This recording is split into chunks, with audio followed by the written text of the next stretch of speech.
Hello po mga kababayan, nandito na naman tayo sa aking channel, si Angie Sensei, magtuturo po tayo ng Japanese. So, yung nakaraan po, we did a, i, u, e, o. So, magre-review po tayo mamaya. Pero for now, gawin po natin yung kakiku keko. May tinatawag na jumbang sa pagsulat ng mga hiragana. Yung jumbang, ibig sabihin, yung sunod-sunod ba? So, merong pang-una, merong pangalawa, may pangatlo. So, ngayon, dito po tayo muna sa ka. Una, gaganyan ka muna. Tapos ito po, kailangan yan. Tapos, ganon. Tapos, ganon. Ito ang ka. Ganon. Sunod po, ito naman tayo sa ki.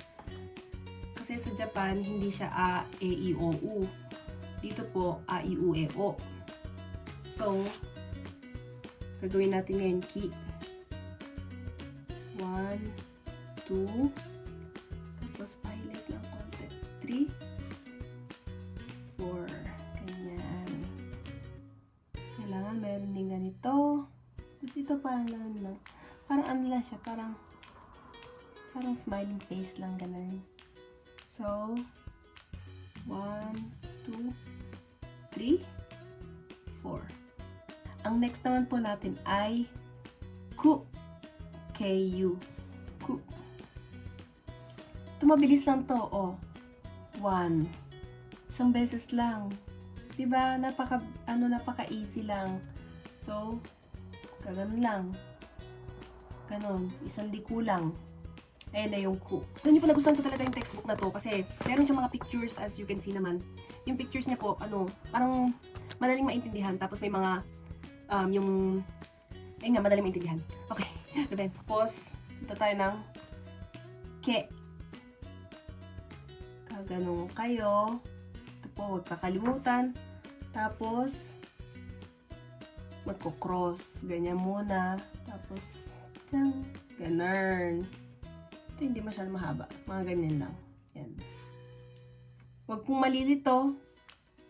Hindi po ganito hindi ganyan. Dito dapat sa kaliwa. Kung ano yung una yung sinulat. Doon yung anin. Yan. Ganyan. Ito naman ay ke. Okay, so nasa huli na po tayo. Ko. Ang ko naman, ito na madali lang rin po to. Kaganon kayo ng parang bubong. Tapos, ganon. Parang smiling face lang. Dito po nakasulat sa picture, makikita nyo, coin. So, ko as in coin. Makikita nyo yung coin. Ganun. Ganyan.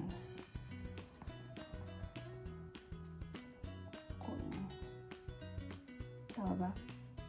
Yan, ganun. So, ko. 1, 2, 3. Ganyan. Ko. Ito naman po ang ko. Okay, so nakakasulat lang natin ng kakiku keko. Mag-review po tayo nung nakaraan. Kung tingnan niyo po ulit yung video ko, meron akong naka-post na a, i, u, e, o. So, ipopost ko po dito yung picture kasi po last time hindi po ako nakapag-post ng yung mga picture dito. So, ipopost ko po siya ngayon. So, we will have a small review lang naman. So, habang nagsasalita po akong ganito, papakita ko sa inyo yung mga pictures, ganyan. Yan, tapos, meron tayong siyempre maliit na quiz. Hindi pwedeng titignan-tignan nyo lang ganyan, tapos na. Hindi pwede, kailangan nyo matuto, syempre. Mahal yung tuition sa Japanese, di ba? Dito na kayo para free. Ay, char. Okay, so, ito ang, sabihin nyo muna, a. Yan, tama. Ito ang, i. Ito ang, u. Kala nyo u. E po ito. E. Ito naman, para makita nyo na mabuti. Ito naman ang o. Tapos, ito naman ang u. Pabilisin natin ng konti. Ito ay a. Ito ay i. Ito ay o. Ito ay e. Ito ay u. Ito ay i. U. O. A, E, O. Okay, di ba? Okay, so, kung na-perfect nyo po yan, congrats sa inyo.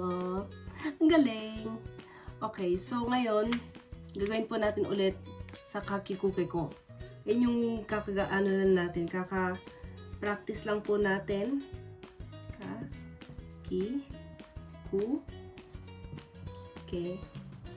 Ko. So, gagawin po natin kanina, katulad nung kanina, kapag ginanito ko po ganon, kapag ginanon ko, dapat sabihin nyo kung ano yun. Okay? Hindi ako galit. Okay lang. Okay. Ano to? Ko. Ito ba? Ku. Korewa? Korewa, ibig sabihin pala ng korewa. Biglang nag-Japanese. Ibig sabihin ng korewa, ito ay. So, yun na lang gagamitin ko para ma-practice din kayo ng Nihongo. Korewa, ka. Korewa, ke. Korewa, ki. Korewa, ku. Korewa, ko. I-scramble natin ng konti, syempre. Hindi pwedeng madalian lang yan. Okay. So, lagay ko dito yung ka.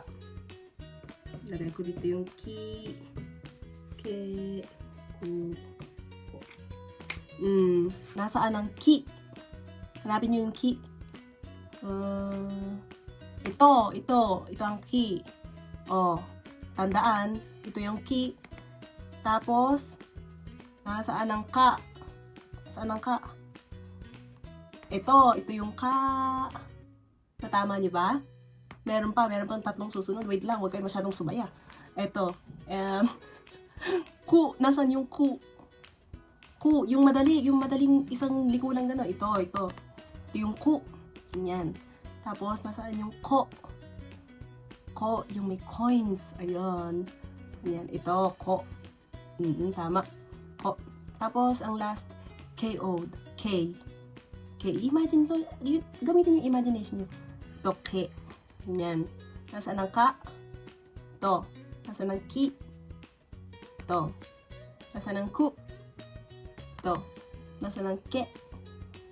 Ito. And ko. Yan. Okay, so ito na po ang ating last practice. Do your best. Bigyan ko kayo ng oras o kaya pwede nyo pong i-post yung video na to. Mag-review lang kayo ng konti, iuwi o tapos kakikuke ko. Tapos, gagawin na natin yung flashcards.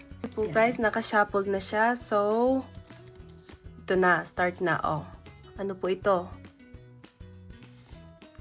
Ku. Ito naman. A. Ito naman. Ke.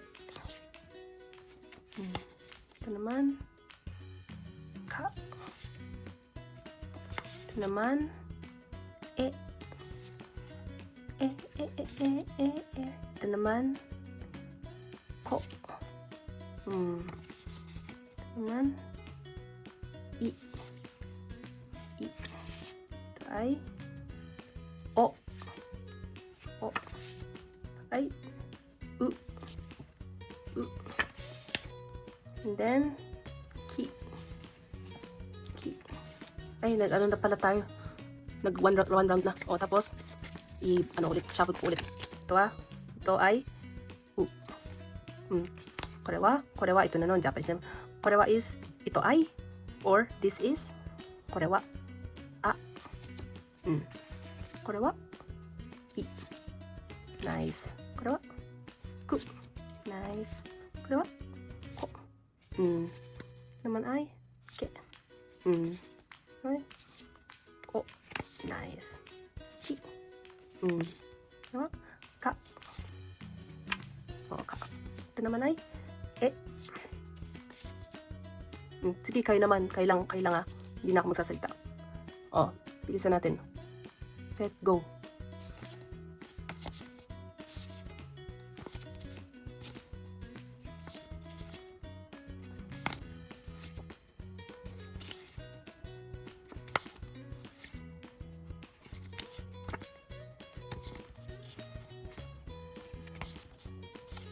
Okay na yata to.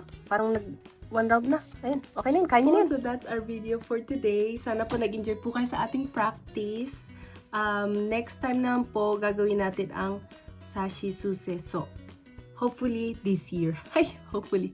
Hindi, gagawin ko po talaga yun sa Sashi Suseso. Next time. Stay tuned na lang sa video na yun. Okay, so, thank you po again for watching. And, mag-ingat po kayo lagi. Huwag kalimutang maging positive. Sige po. Good night. Bye-bye.